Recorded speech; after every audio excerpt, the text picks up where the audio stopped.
it was answering questions, what we thought was, but we don't know. Maybe not. I got the impression it was a male.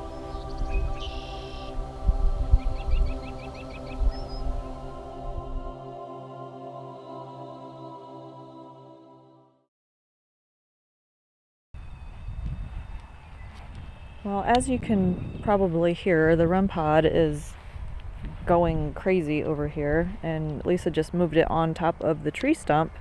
It was on the ground, but it's still going off. We've never heard it this active before. It's very strange. There it goes. It's just odd. It is.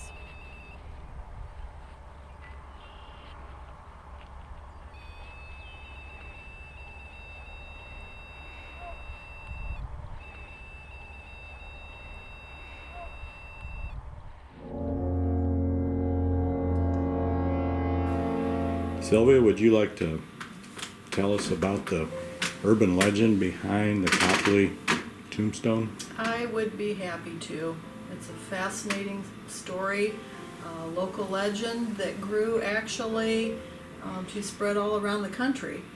And it all began after the death of Diana Copley in 1938. And her husband buried her in Lutheran Ridge Cemetery.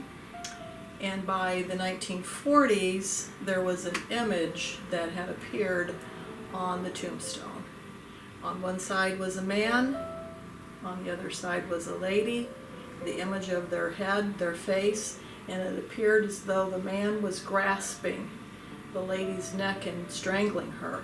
And so, of course, the story went out that Mrs. Copley was revealing that a man had strangled her, and this had caused her death. And it also caused great excitement in our little rural community, and the story spread, and many people drove from out of state, all around Ohio, to come see this tombstone. The further legend was that if you parked with your headlights shining on the tombstone, you could see glowing red eyes, and if you touched the tombstone, it was a curse, and something terrible would happen to you. There were reports of seeing a phantom with long straggly hair, a glowing tombstone with a ball at the top, and so all this haunting and all these stories were centered upon this tombstone. By the 1960s, the fame had spread far and wide, and in May of 1964, 4 young men, students at Bowling Green State University, decided to come play some pranks.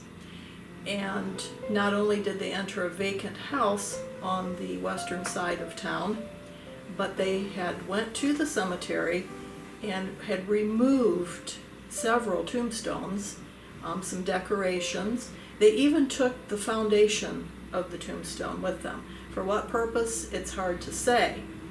But that was reported they were running through fields. Some folks called the sheriff department, and they were apprehended and arrested for malicious destruction. Later, after their court date, they did have to pay restitution for this damage and some fines. The sad part of that story is that it did not stop. This became a popular hangout for the young people, not just close by but far away. And they had road parties, drinking, frolicking, whatever fun things they could think of to spend their evenings and their nights. And so this story concerning this tombstone was so widespread and so famous that it continued to draw hundreds of people. And unfortunately, they weren't just looking. They were continuing to litter the road with garbage, beer bottles, what have you. And so one evening, the sheriff decided they were going to sneak up on the revelers, and after a certain amount of time, they approached the young people and they made them go up and down the road and pick all their garbage up. Well, this didn't go too well with the young folk, and so they came back with more people the next time, and then it became very, very ugly. Whereas the first vandalizing episode was $400 worth of damage in 1964, by June of 1970, these young people did $5,000 to $6,000 worth of damage in this small rural cemetery by pushing over tombstones, toppling them. 92 tombstones were damaged, and still to this day, many are laying where they fell.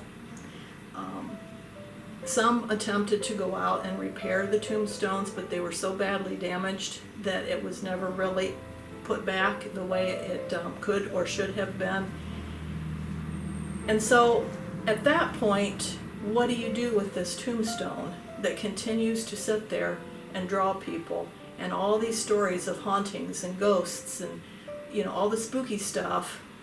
And so the family decided it was time to remove this tombstone. And they took it out, and they just put a small marker to mark the grave. And by this time, Diana's husband, Irwin, had also passed away. And so a small marker was placed there, and there was still reports of happenings, still people coming, but by the late 1980s, a regular tombstone was placed back on the burial spot. There have continued to be stories circulating that things are seen or heard, and so being a resident of this community and hearing these stories, C.A.P.E.R.S took a great interest in investigating, and lots of feelings, lots of emotional feelings seeing the damage. And what is the truth to the story surrounding Diana Copley and the tombstone and the hauntings?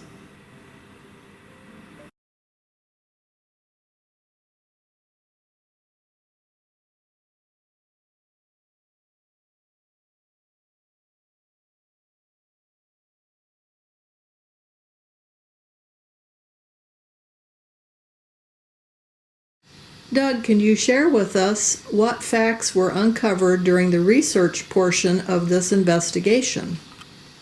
Our research showed up quite a bit, and we mainly debunked the urban legend. For instance, we know that Diana was not strangled, that she died from kidney disease after being ill for several months. We know that Irvin did not remarry within the year, that he did not remarry until 7 years after Diana's death. We know that Irvin didn't hang himself out of remorse. He lived to the ripe old age of 83. He died on his birthday in his sleep. What we do know is also is that, and other people have suggested it in the past, is that the striations in the granite and the tombstone formed a pattern, and there's what's called Pareidolia, and that is people's tendency, their minds, to make a pattern, an image out of randomness, such as, you know, as this, seeing an image in the clouds, seeing an image on a tombstone from the natural striations. And so C.A.P.E.R.S did have some experiences and did have a couple of EVP phenomena. To what do you attribute those instances? Well, it very well could be. First of all, we don't know. We never do. When we get these things, we really hardly ever can pinpoint and say we know for sure exactly. So the unrest out there, couldn't that have been caused from all the vandalism and the parties and all the activity that's happened in what should be a peaceful resting place? In your assessment, then, would you say that Lutheran Ridge Cemetery has paranormal activity? Yes, I think what we've shown that we did find some, but what we can't say is exactly what it is caused by.